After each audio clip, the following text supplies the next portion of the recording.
Hi, I'm Ani and welcome to Real Estate Curated. Today I was talking to Daniel Dietrich. He is my local title rep, and we're going to be talking about how you hold title here in California.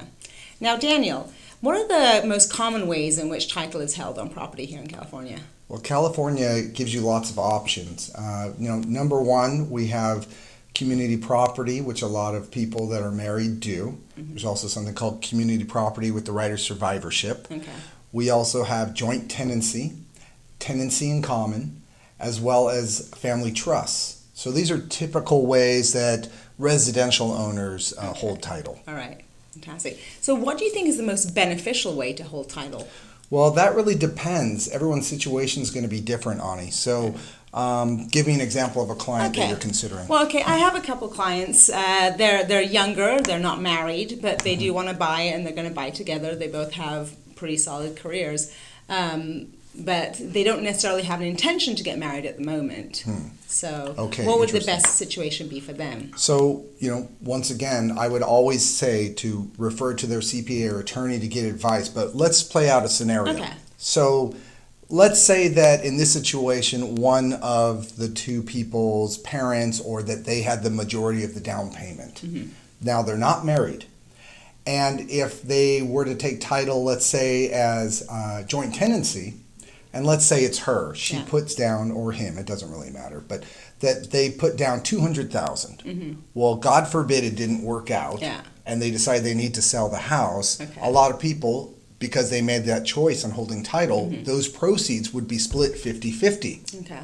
So maybe that would not be their initial intention when they made that decision to take title together. There is another way, which is called tenancy in common, and that would be that there would be an exact percentage of ownership that would be dictated. Okay. So I've got to ask this question just because we're in the Bay Area, and there are buildings in San Francisco and now going further out into the Bay Area, they're actually listed as TICs, tenancy in commons. Right. So what's the similarity? How is that handled? Okay, that's an interesting question, because a tenancy in common building is completely different than holding title tenancy in common. Okay. And what I mean by that is, and this is very common in the peninsula, now in Santa Clara County, as well as in San Francisco, you might have an old Victorian that's been split up into 4 units. Yeah. And so what you would do is you'd buy into a tenancy in common agreement, and that would dictate, which unit was yours, what your shared maintenance might be for that property as all the individual owners. In a tenancy in common holding title, you have an exact percentage of a property that you could sell at any moment. So for example, you and I buy a property, and let's say we have another friend and we're buying an investment. Okay.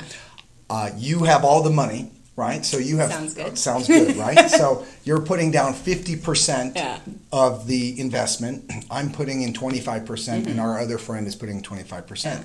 With tenancy in common, you could decide, hey, I own 50% of this property. You own 25% of the property, and then I get 25% of the property based on what we put into it.